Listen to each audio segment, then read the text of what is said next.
Hey, this is Walter Jones. This is Austin St. John. And you're listening to Ranger Danger. Go, go, Ranger Danger. Woo. Go, go, Ranger Danger. Woo. Go, go, Ranger Danger. Matt and Michael's Ranger Danger. Welcome once again to Mighty Morphin Ranger Danger. This is the podcast where we've got pills and potions, and we're overdosing. We're angry, but we still love you. Pills and potions, we're overdosing. We can't stand it, but we still love you. Do we? I'm not overdosing. I don't like that doesn't describe this podcast at all. It doesn't? No, I don't think so. We're not overdosing on love for our audience? I'm not overdosing. I think we're getting the right prescribed dose. The most Michael thing I've ever heard. The right prescribed dosage of love. Overdosing is too much. It's bad. We're not getting a bad amount of love. No, that's true. That's right. Okay. So we're watching episode 127 of Mighty Morphin Power Rangers today, because that's what we actually do. We're going to be watching The Potion Notion, which I'm excited for. Before we get into it too much, I should tell you that we have an internet website that's www.rangerdangerpodcast.com, where we have the Ranger Danger creature feature and all sorts of other interesting bits and bobs. Show notes are there. Those are cool. If you want to send us an email, that's rangerdangerpodcast@gmail.com. You can send us a Twitter tweet at RangerDcast. We love Twitter tweets. We're also on Facebook, iTunes, Stitcher, YouTube, and Google+. Plus, we have a shop, rangerdangerpodcast.com/shop, where you can buy things as well as stuff. Stuff's my favourite, but if you like things, that's fine. I'm quite a fan of things, personally. Yeah, look, we're a non-judgmental podcast. Yeah. Both things and stuff are welcome. Yeah. It's a big tent. The Ranger Danger podcast. Okay. I don't really have anything else to talk about. Cool. It's been a quite kind of slow week. It has been a slow week, hasn't it? I mean, not like more slow than usual. I think it's just that we've had a couple of really big weeks recently. So this one's been, a little quiet. Can we talk about how crazy it is that Flash, Arrow, and Legends of Tomorrow have all been renewed? Yeah, I know. Who's watching Arrow?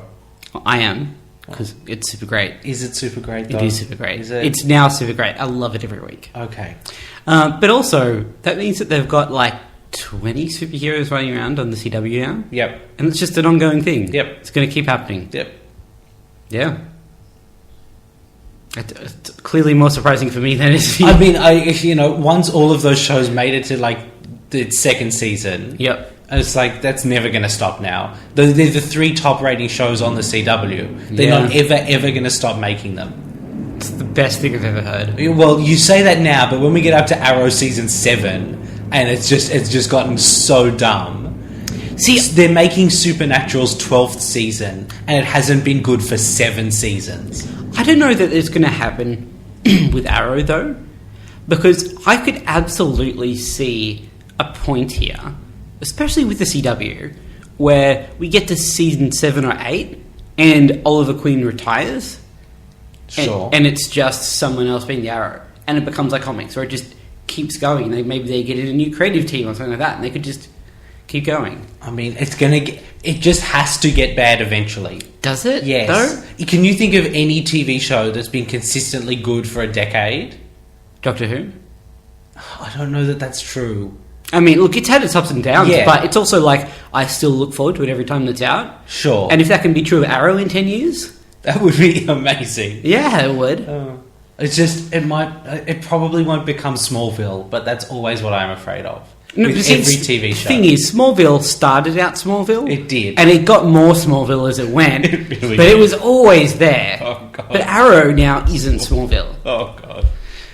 Smallville's rough. Smallville's rough for everybody. We live through dark times. People, kids these days, they don't understand. No, they really don't understand how good they've got it. Even Power Rangers is good right now. Yeah.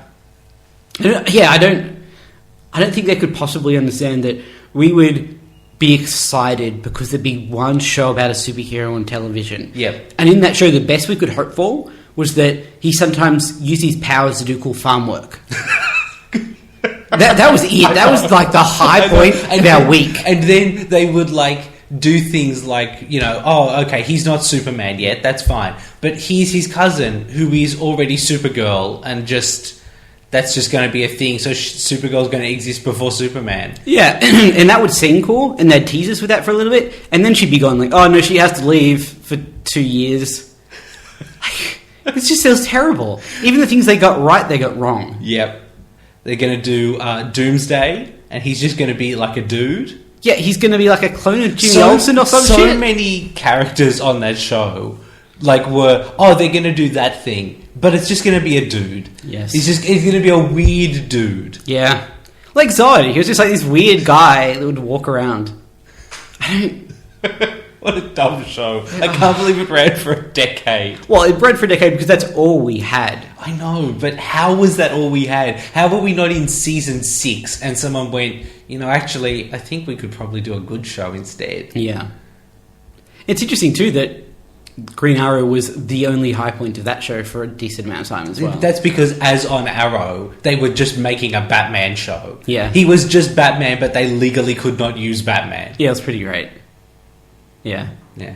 Okay, that's got nothing to do with Power Rangers. What are we going to expect on the potion notion? A potion? Definitely some potions. A notion?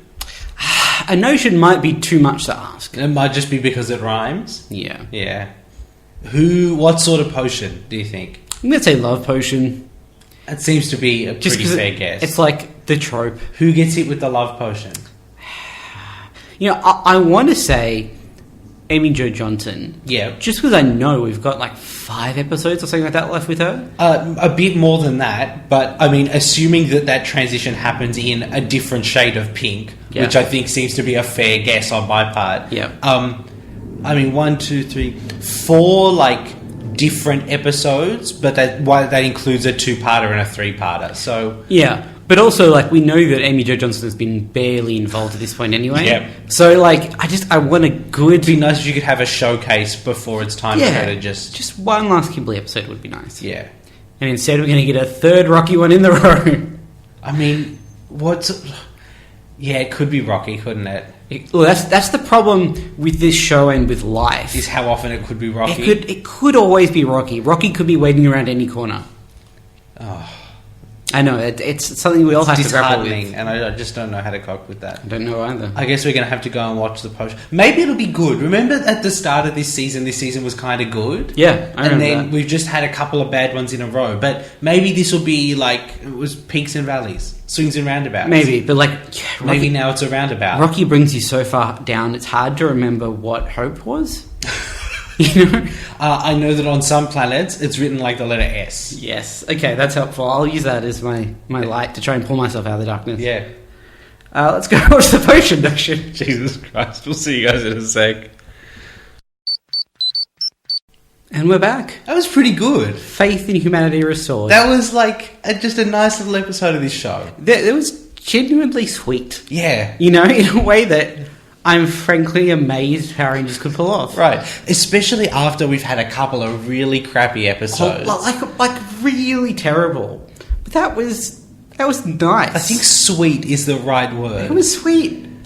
And it we'll get more into it, but it went a long way to fixing long-standing parts of Power Rangers continuity in a very neat little way. We'll get into it. Yeah, alright, you want to take it from the top? Yeah. So Bulk and Skull interrupt Tommy and Kimberly at school. Yes.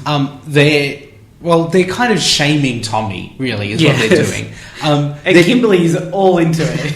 They're trying to sell tickets to the Junior Police Ball. Yep. And they've got a lot of tickets to sell and have not sold many of them. So, but I also like that they start off on the hard sell, trying to guilt Tommy into doing something. Yeah. And as I said, Kimberly is absolutely backing them up on it. The look on her face is like, yeah, Tommy, when is the last time we did end? When is the last time this show even pretended we were a couple? Yeah, fair call on Kimberly's part. Yeah. But then they get to this point where they just honestly speak to the Rangers like, yeah, look, we need to sell these tickets. We've got to sell a lot of tickets. You kids, you go to everything. Can you come to this one? But the way they say it, it really gives credence to a moment in the end of the episode where they are just talking like they're friends. Yeah. They're saying, look, we need this. Can you help us out? Yeah. And Tommy's like, yeah. It's nice. Yeah. It's nice. Meanwhile, on the moon... Yep. I love being able to say that sentence. Yeah. Lord Zed has been working on a surprise for Rita. Yep. And a surprise for us. Yes. Serpentera is fully charged. Yeah. Remember Serpentera? The sentence I never expected to hear again. Remember his giant destruction robot that, like, runs out of power every 5 minutes, and then at some point he just gave up on? Yes. But also, like, it's so totally dissonant because in this episode... We've got some, like friendship and love stuff. Yeah. And then Lord Zed activates his huge planet-destroying weapon. Yeah. Like, it's the Death Star. Yeah, it is. But not just like a regular Death Star. It's a giant dragon Death Star. It's a giant dragon Death Star. Fire-breathing dragon Death Star. Oh. God, that's another thing I like to be able to say. It's bizarre. So now that they've got Serpentera, Yep. he's not even going to destroy a planet with it. He's just going to use it as a vehicle Yep. to take her on a second honeymoon. It's nice. I mean, I guess, can he not teleport? He can teleport other things. Yeah. But maybe it's like, you could fly somewhere, but sometimes it's nice to have a road trip. Okay, right. It's like a caravan. Yeah. It's a space caravan. They want us to be able to cruise. Plus, if you land on a planet and you just decide you want to destroy it, you don't want to have left your planet-destroying robot at home. That's right. Like it's embarrassing, particularly when you have one. Yeah. You might as well bring it. Because you're going through your wallet, Yeah. like, oh no, I definitely have a planet-destroying robot somewhere. Damn, I left it at home. Yeah. It's just you don't And want that. Especially, you don't want to have that conversation with someone else. No. You don't want to be like, yeah, I have this cool planet-destroying robot, and that person goes, oh yeah, can you show it to me? And you're like, oh, it's at home. It's in Canada. Yeah. Yeah. No. It sounds like a lie. Yeah. So you got to bring it. So that is basically just to get rid of them for the first half of this episode. Yes. Finster is working with Rito. Mm-hmm. And Finster, I mean, I want to say accidentally mentions, but we hard cut directly into almost the middle of a sentence. So I've got no idea if it's what the context is. He mentions that Rita used a love potion on Lord Zed. I want to think that Finster is like Varys from Game of Thrones. Yep. In that, like, he's an island in this political struggle. Yeah, he doesn't care. But I don't know what his intentions are in this episode. I mean, maybe he just doesn't really mind. Like, Lord Zed and Rita, one of them kills the other one of them leaves. Finster just wants to see the world burn. Whatever, he just wants to keep making monsters. Yeah. And recently he hasn't really been allowed to make monsters. Yeah. So, as long as he can keep doing his thing, he doesn't really care what else is happening. Yeah. But maybe he wants to shake up the status quo a bit, and maybe there'll be more monster opportunities. Yeah. If someone is deposed or murdered. He tries to cover by saying, I mean, the love potion she didn't use on Lord Zed, which is Smooth moves, buddy. smooth, Finster. So as he leaves, Rito goes, yeah, that sounds fun. Let's have some fun with that one. Yeah. Just breaks the lock on the cabinet. I love Rito so much. He has no reason to do any of this stuff in the episode. No. But it makes sense for his character, because he's just a bit of a shit. Yep.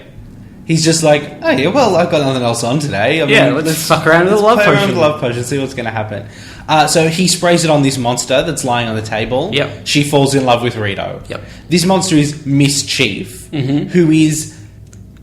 Definitely, in Japan, a firefighter monster. I think the most dissonance we've ever had between what the show uses a Yeah. monster for and what they very obviously are. This is so clearly a firefighter fire engine monster. Yes. They've got like a hat Yep. and are made of Flames. fire, and there's even like they've kept Chief in the name. Yes. But this week, because we're writing an episode with a love potion in it It's a love monster. that happens to have a flaming sword disc. Yes. See, the thing is, oftentimes they'll use a monster for something that is unrelated to what that monster looks like. Yeah. But it's usually the monsters that are kind of hard to decipher. Yes. And you don't really know what the deal is anyway, so it's fine. Yeah, it's But- just a weird monster that does a thing. Yeah, but this one is a firefighter monster. So obviously a firefighter monster. It's so weird. It really is. I will be willing to maybe give it a pass in that, like, Rito is fucking around. So Yeah. maybe Finster intended this to be a fire monster. That makes a lot of sense, actually. Yeah. But Rito gets in with the love potion and he's that's like, out the window. all right, that's what we're doing now. We're Yeah. giving this one a go. Yeah, maybe if Mischief hadn't fallen in love, she would have been setting fires and shit. Yeah. So I'm not sure if it's a thing she can do or a thing they can do, because she's invisible now. Yeah, and they hand wave it in the laziest way. Mischief just says, I just love being invisible. It's insane, because if she's invisible, she has on her at all times a giant spiky disc. Finster also later becomes invisible like it's MBD. Yeah. It makes you think, why can't Goldar just be invisible and gut like Aisha next Just time? all of them. They stand in a line a lot. Yeah. You could easily take down 2 or 3 at once. Yeah.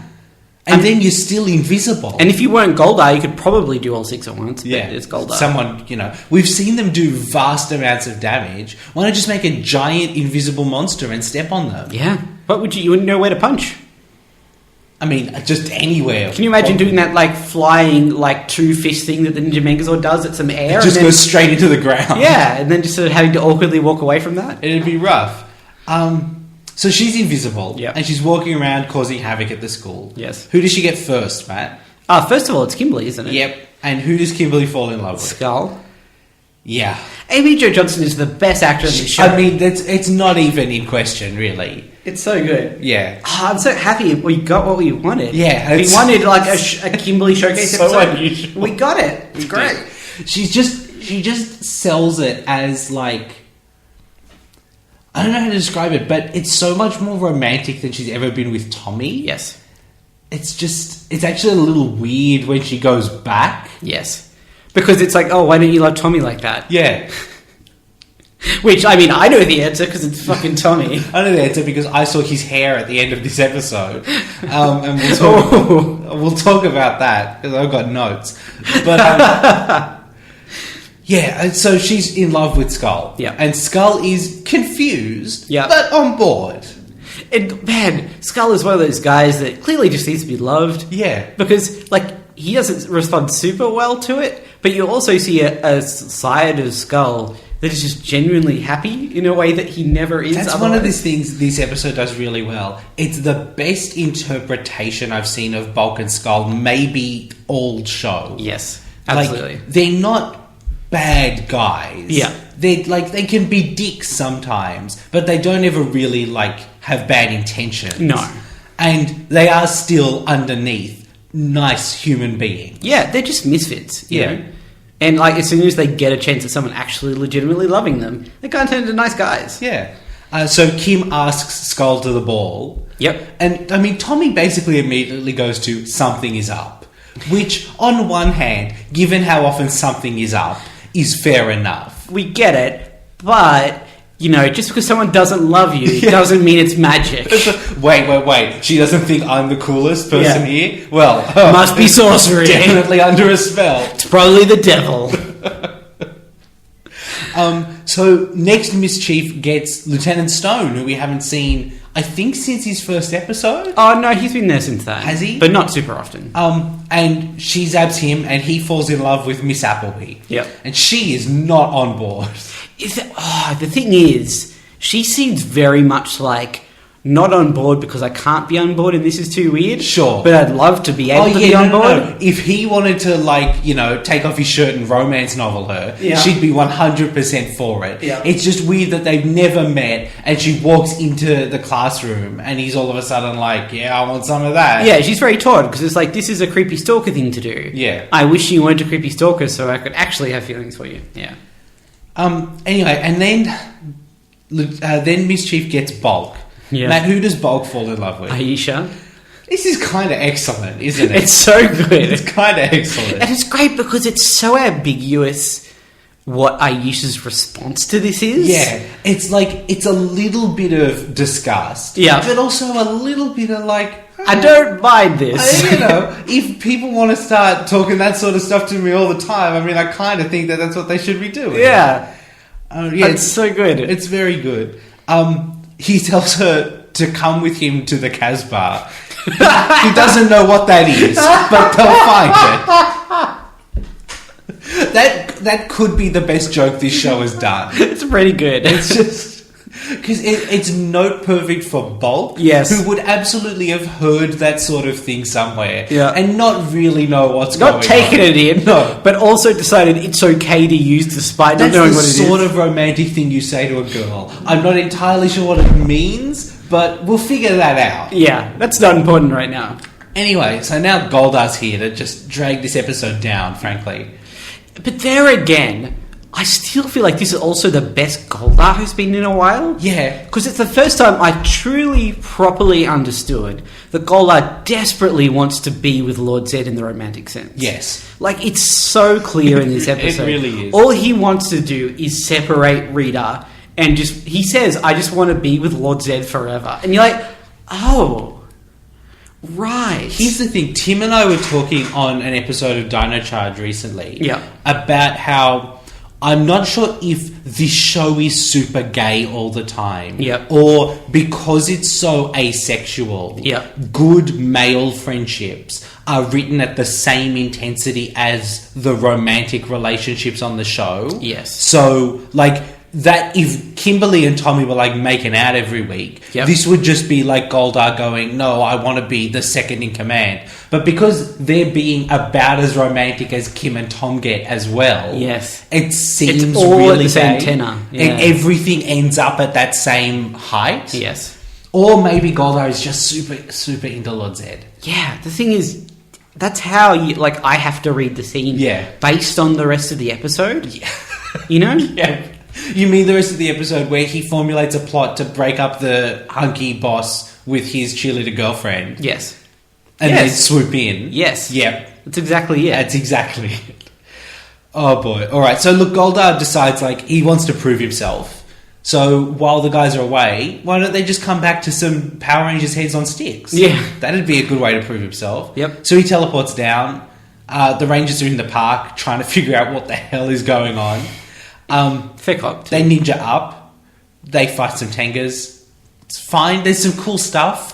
I found really interesting, especially the scene where Kim is like sitting on a fence. Yep. And then is fighting a Tenga, and it shows how she wraps her foot around one of the fence posts so she can lean back and still be able to fight. Yep. And it was just like small, technical, clever fighting stuff like that, which I find really interesting. I don't think we get enough. Yeah. So yeah, I was down with that.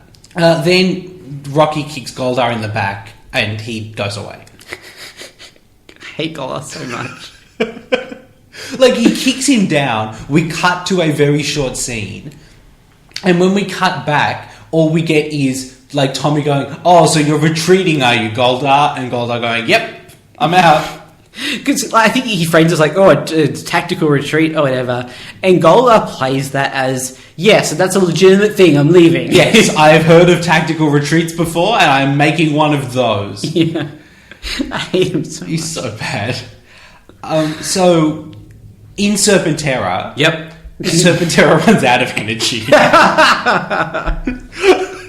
It's so good. Because this time, it was a joke. Yes. Like, previously, it was just shitty writing. Previously, it was how they explained how the Power Rangers were going to beat the giant robot. Yeah. Here it is just, hey, remember how Serpentera runs out of energy all the time? And then we cut to the Moon Palace where there's a call made to Rito. And we find out the reason it has no batteries is because Lord Zed asked Rito to charge it. He just didn't charge it. And that's hilarious. That's excellent. Why Lord Zed would trust Rito with that? Yep. Nonsense. But just... it's so dumb, and I love it. It's everything about this episode is so referential that things do things that have happened before in a way that the show never is. Never ever does. It's like someone who, like, whoever wrote this episode just loved the show. Yeah. You know? And it's like, there's a lot we could pull from here. And Serpentera runs out of energy. Yep. Then in the command center, everyone is basically like, Zordon, Kim's fucked up. Can you figure out what's wrong? And he's like, yeah, I guess Alpha, do a magic test. And he's like, beep beep beep beep, bing, yep, love potion. You know, I hope that device just has like a database of all possible spells or situations, and you sort of have to like spin through them. I want to read through that. Like, I want to read through the full Netflix list of hidden genres. Oh yeah, you just want to know what all the options are. Yeah. Like, does it differentiate between different types of love potion. I'm sure it does. Yeah. It's like stepped on a magical leaf that makes your feet hover. Yeah, that's a problem. You can't get anywhere. So the one thing that Zordon says is you got to be careful because the love potion undermines common sense. So what what in theory it's going to do, but we never see it do, is they'll be so distracted by love that they don't fight off the giant monster. Yes. This episode really needed a scene where that happens to Kim, I think. Yeah, it's strangely structured. And especially in this scene in the command center where Kim is not only being her new Kim self, he's also stroking Aisha's hair and just the whole thing is Kim is just she's on Molly, right? Yeah, more or less. Yeah. She's 100% in that space. Just into love. Yeah. Just in general. And the message that the episode has in this moment is don't get on drugs to make you love too much because then you'll turn into a hippie and you won't be able to fight. Yeah, but the problem with it is we just watched her fight. Yes, exactly. She was fine. The fight where she was fine. I wish Skull had been there. Yeah. And we could have gotten her being distracted or being something. distracted by it. Yeah. Anyway. But then again, I almost don't want that to be the message. Yeah, sure. We don't. Love is bad is not a good message. Exactly. For this show. So they say, well, Zordon, can you fix it? Yeah. And Zordon says, no. Yeah, he says, I'm not comfortable tampering with human emotions. Yeah. Which is good. That's what I want to hear from him. Yeah. But also, he didn't really seem to have that compunction any other time at all, ever. No. Remember 2 weeks ago when they were all under a hate spell and he used magic to fix it? Yeah. But also just he's clearly okay intervening and changing the lives of humans. Absolutely. He's not the watcher. No. He fucks with everything. He's the doer. Yeah, absolutely. Anyway, so what he basically gives them is, I don't know, maybe it'll wear off. Yep. Maybe. I mean, statistically. Interesting thing, though, this does actually set up the reveal at the end of the episode. Yes. Which is very clever. Yep. For this show. Very clever. Very nice, too, that reveal. But let's get to it. So, Goldar finds out about the love potion. Yep. And he loses his shit. He's the happiest he's ever been. Yep. Because now that he knows that the reason that Rita is there is because there's a love potion. Yeah. Finster can make an antidote to the love potion. Yeah. So Finster can make an antidote to Goldar's problems, basically. So he's very happy. Rito is terrified. Yeah. Because basically his job was to get that monster ready. Instead, he just decided to send it to Earth. They're going to come back and they're going to be pretty cross. Yep. Sure. Alright, so now Principal Kaplan, who we also haven't seen in so long. That's the thing, right? Principal Kaplan has been around since, episode 4 or something crazy? Very, very early. Very early on. And I think this is another way the episode demonstrates it really cares about the continuity. Yeah. Because rather than getting back that guy from last week who's been on the past 2 times, who's the teacher, so no, bring back Principal Kaplan, bring back Miss Appleby, and bring back Sergeant Stone. Lieutenant Stone. Maybe he's Sergeant later. He might be. That's demonstrating a real affection for the history of this dumb show. Yeah. Which I love. Matt, so now Finster is invisible, and because he's invisible, he kills all the Power Rangers. Yeah, of course. Yeah, because he's a monster. It's a weird way for this show to end with 5 minutes left, really. I guess he'll have to get... No, he's got an antidote, and he cures everyone. Why does he cure... I know he has to test it on someone. Yes. But he comprehensively just cures everybody. Maybe, and I don't think the episode ever suggests this. Yeah. He's cleaning up for Rito. Because what we see later is Lord Zed comes back and he goes, great, the monster's ready, teleport it down. Yes. So he's setting everything back up. Okay. Yeah, alright, that makes sense to me. I don't quite know why he'd do that necessarily, but... Well, maybe if he actually wants Rita to be cured, that's contingent on things not hitting the fan immediately when Lord Zed gets back. Sure. So maybe he thought that would be the easiest way to make that happen. Just clean it up and then we'll start afresh. Yep. Yeah, I buy that. So he cures Bulk, and Aisha's a little bummed out about it. It's the best. She plays it. Credit to... I've forgotten Aisha's actor's name. Oh, God, you're going to make me feel terrible now. Yeah. I always forget.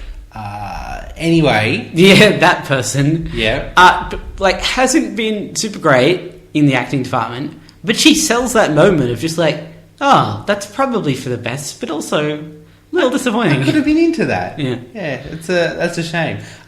Cures Kim.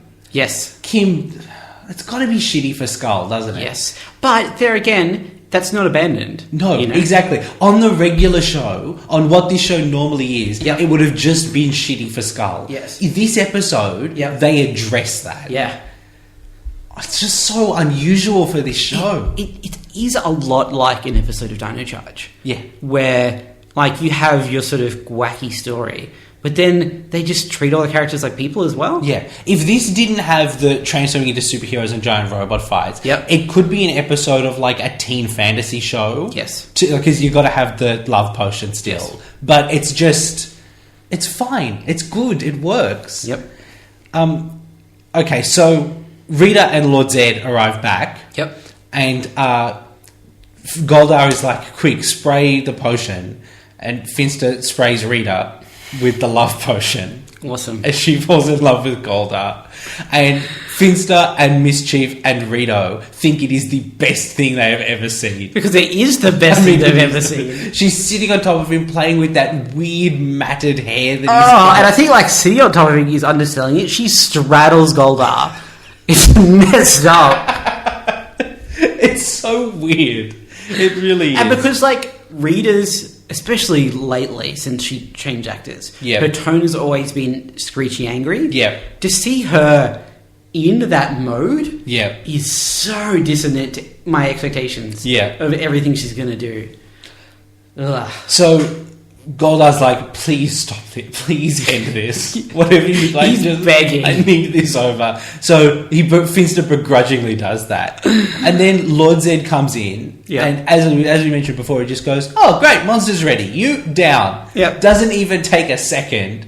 I kind of like Lord Zed in this episode in a Yeah. weird way. Because he's so, like, evil but affable. Yeah. Yeah. It's good. So, Matt, I had a realization. Yep. Rocky is the keeper of Power Rangers. Because in the scene that happens, Yep. I think he says what may be his first line in this episode, and I just mentally went, ugh. Yes. Yeah, he really is. Yeah. Oh, boy.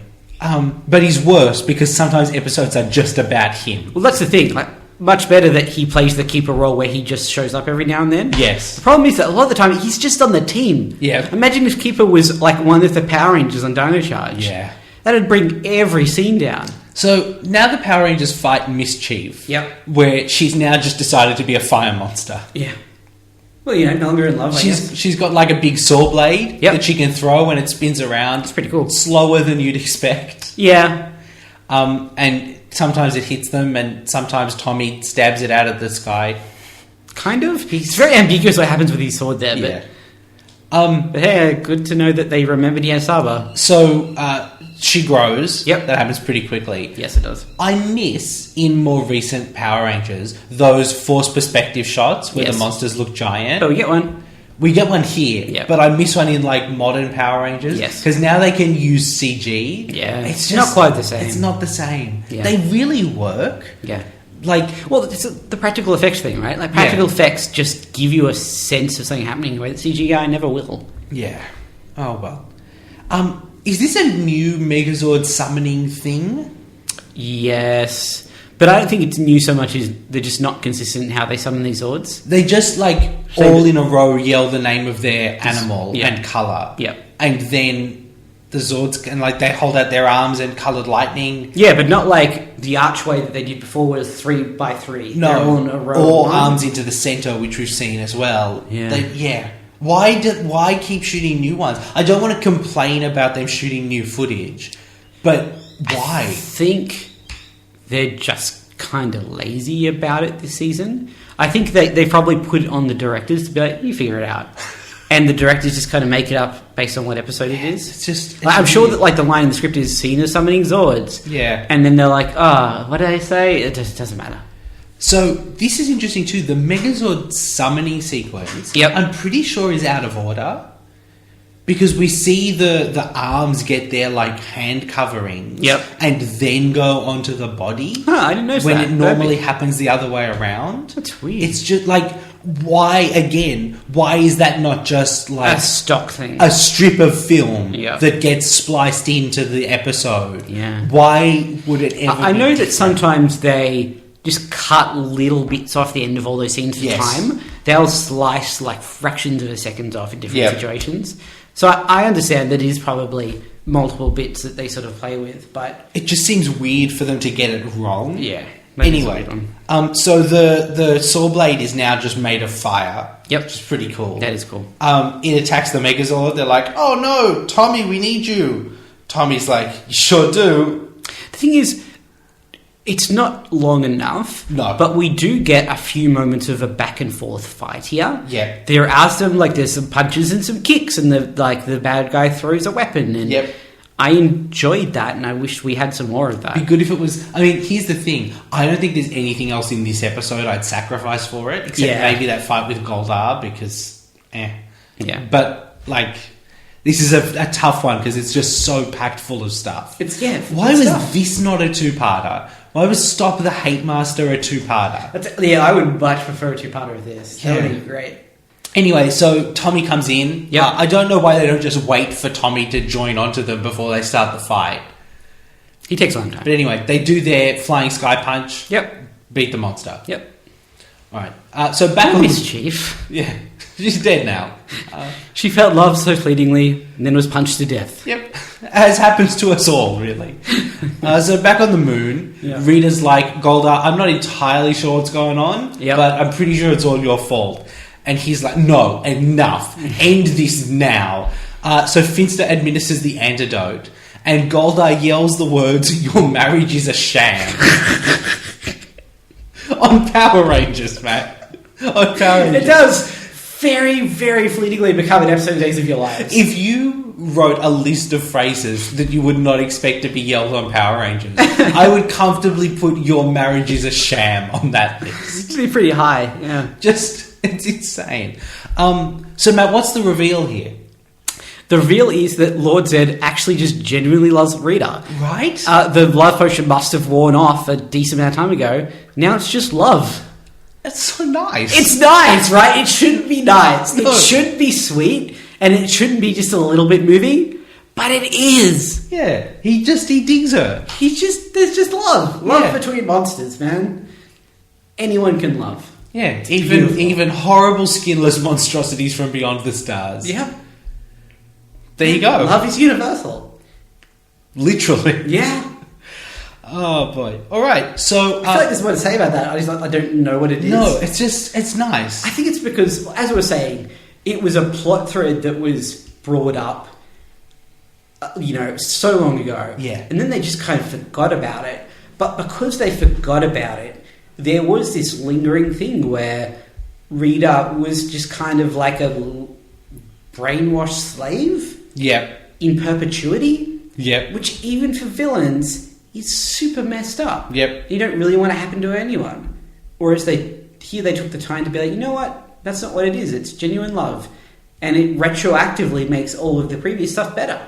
Yep. It's an impressive feat. I know it is, and it's more impressive when you remember that the wedding was so long ago. So long ago. Yeah. They did not need to do this, but they did. No. So anyway, we're at the junior police dance now, which, as all dances are, is held in the cafeteria / gym / juice bar. Yep. So what is that place? Is it just the only venue in Angel Grove? It has to be, right? To me, like, Angel Grove is one of those bizarrely planned cities where it's just like huge suburbia all around it, Yep. and then a ring of parkland like Adelaide, and then in the middle you've just got like the exact resources you need and nothing you don't. Right. So it's like, here's our event space, and here's a sporting field. Like, Yeah. don't need anything else. You've got it.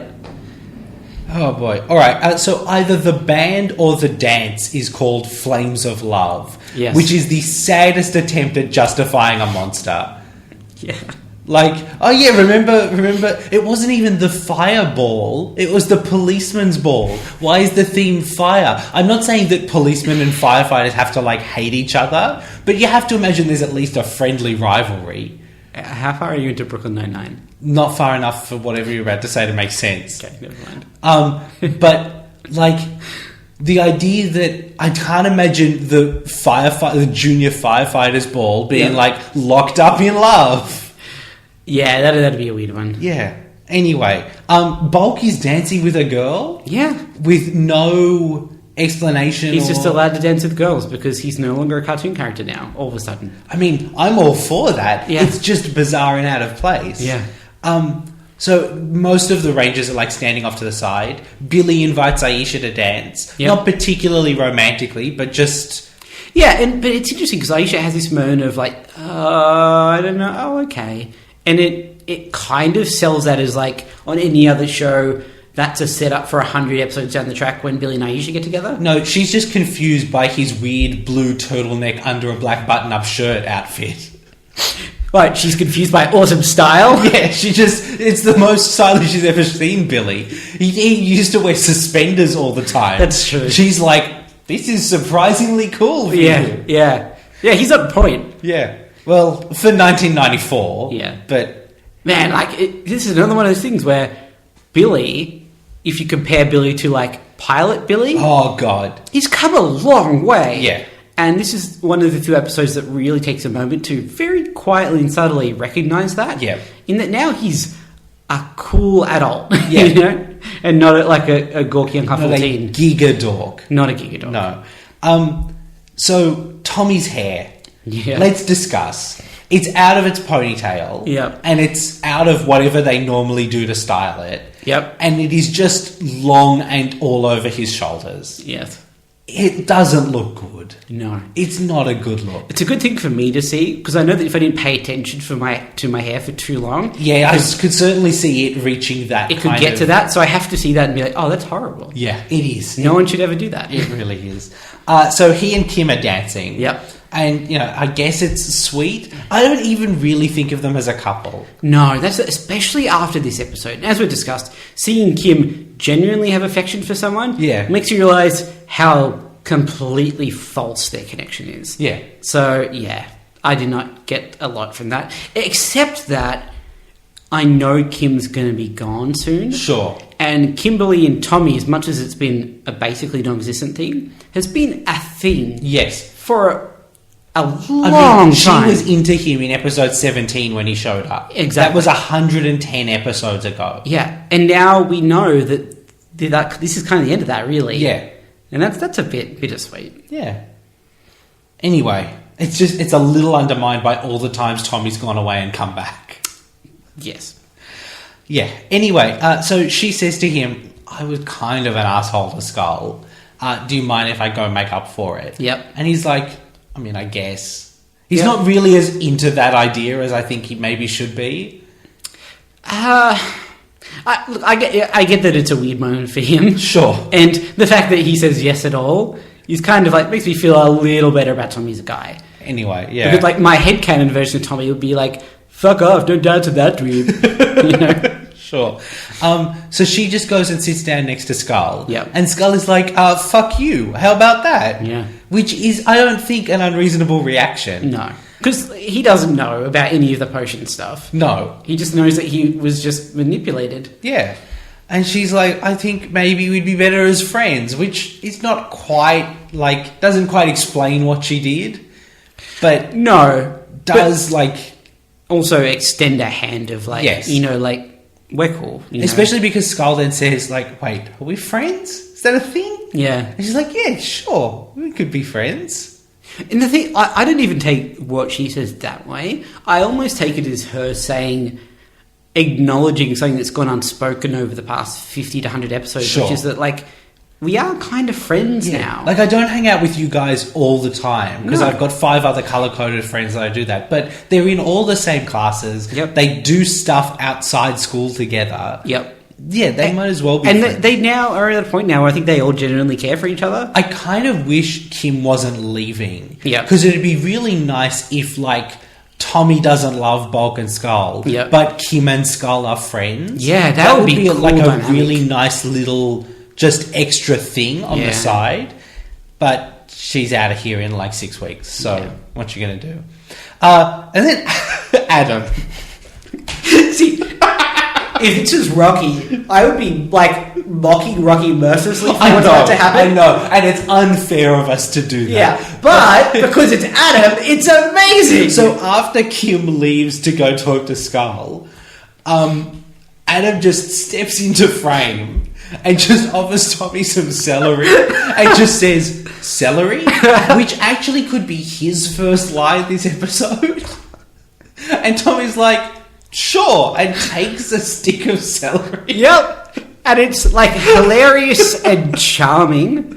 Whereas if Rocky did that, you'd immediately have that like keeper reaction, you know? But why? Why is this even in this episode? Did he just get to the end and realise Adam hadn't said anything?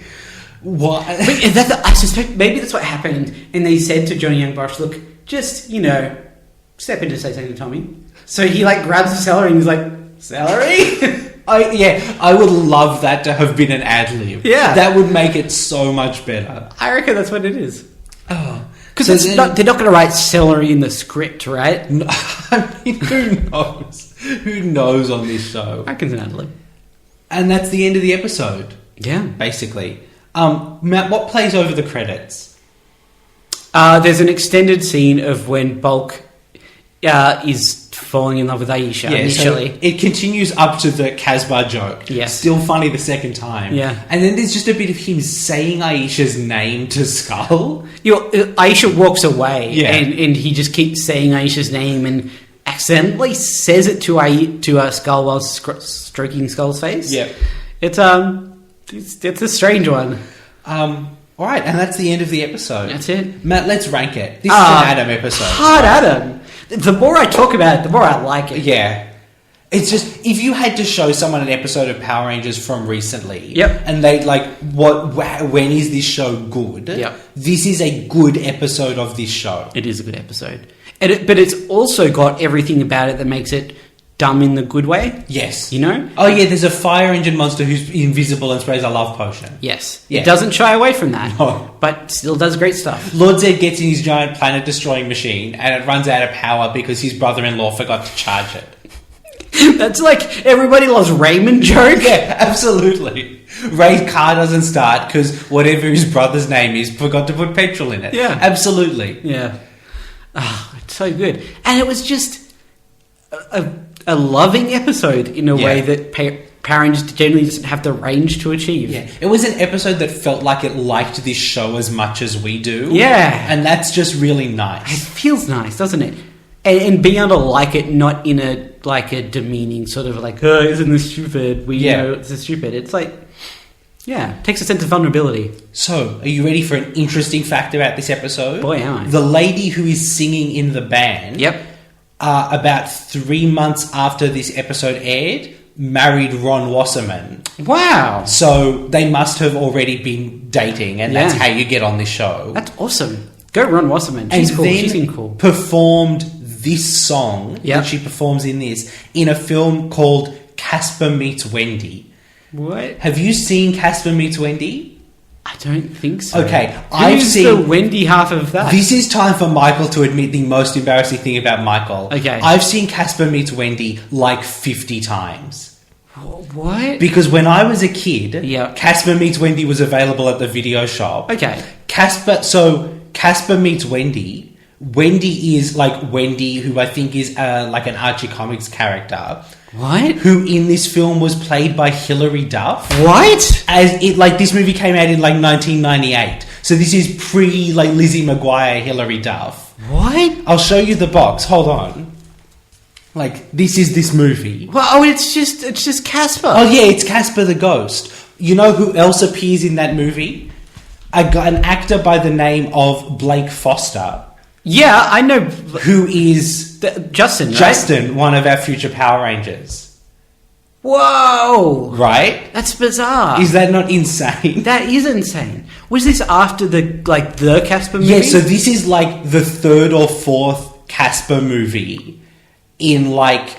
Wait, what? I didn't know there were... I thought there was... Oh, yeah, so one. there was Casper, the film that everyone knows. Yeah, and it then had that horrendous Dan Aykroyd cameo. Yeah, and then there was Casper, A Spirited Beginning, which was a prequel to that film that had What? Steve Guttenberg in it. What? Yeah, oh yeah, we could do a whole other podcast. And then there was Casper Meets Wendy. Uh-huh. And then Casper's Haunted Christmas, which I don't think I've seen. That sounds like the disappointing sort of... I mean, look, I'll be honest, Matt, they're all kind of the disappointing... Yeah, so Wendy is another, like, character from the Casper universe. Right. Oh, because Casper is an Archie Comics character, isn't it? Harvey Comics. So it's a different... Okay, right. So Wendy is a witch who is also a Harvey Comics character. Right, Harvey Comics. Yeah. Gotcha. So I've seen Casper Meets Wendy so many times. That's bizarre. Like an unjustifiable number of times. Probably more times than anyone involved in the film ever watched it. So, Wendy's a witch. Yes. So it's like a ghost witch movie. I don't remember if she's a witch in the movie or not. She looks like a witch on the cover. For a movie that I've seen that many times, I have a surprising lack of memory of it. Yeah. That's bizarre. I feel like we need to do a special episode about that movie. I mean, we can, but it's not great. Well, often Power Rangers is not great. Okay, fine. When we get up to Power Rangers Turbo, Yep. we can watch Casper Meets Wendy as a special episode. Awesome. Write that shit down. Oh boy. Alright. So Miss Chief. Yeah. It's time to place her, I think, on the Ranger Danger creature feature. This is going to be a tough one because she's really two monsters. Yes. Two quite good monsters. Yeah. Yeah, I mean, like, the second half, I feel like could have been a good monster if we had more time with it. Yes. Yeah. The first half, a good monster, but unjustified by any part. Like, it could have been any monster doing that bit. Yes. It could even have been Squad and Babu. Exactly. Or Rito even. You know? Yep. It's a hard one. I still think high. Yeah, but like upper middle, maybe? Yeah. Because I think there's something to be said for versatility of a character. Yeah. Let's have a look, shall we? Yep. So there's about 100 monsters on the list. Yep. At number 46 Yep. is Pachinko Head. I don't think she was as good as Pachinko Head. Yeah, you're probably right. Below Pachinko Head, we've got Slippery Shark. He was pretty good. He was pretty good. He had a boomerang that made people hate each other. That's true. You can't argue with that. But immediately below Slippery Shark, we've got Centre Backer, Photo Mare. I think above Centre Baker. Yeah, I'm entirely happy with that. I think that's the spot. So that's a respectable number 48. Gotta say, I'm pretty impressed going back over these things with the consistency of the rankings. Like, every time we go down the list, I'm like, yeah, that makes sense why that monster is above that one and that one's above that one. Yeah. You did alright. Yeah, we've done all right. It's a good list. Okay, so I guess that's it for the potion notion. Yeah. It's so nice to have a good one. Yeah. I hope the next one is also a good one. What's next? Next, we have a Christmas special. Yes! We have I'm Dreaming of a White Ranger. Perfect. I mean... I'm ready. My body's ready. Yeah. I mean, it is so hot in Australia at the moment. Yeah. Like, we're having record consistent temperatures. Yep. So I'm all about a dumb Christmas special right about now. What's the over-under on Santa appearing in this episode? That depends. Do you know what an over-under actually is? No. Right. I know it's a betting thing. Yeah. But no. So I'm going to say the over-under is... Over. 3. I think... I mean... I don't know. Who knows? We'll talk about that next week. Okay. How about that? Yep. Thank you guys for listening. Yeah. I'm so glad it was a good one. Yeah, I'm glad we could share that with you. After 2 episodes, which was just us kind of bitching into the microphone. Oh, yeah. It's nice to have a good one. Good to, yeah, feels All right. good. We'll see you guys next week. Bye.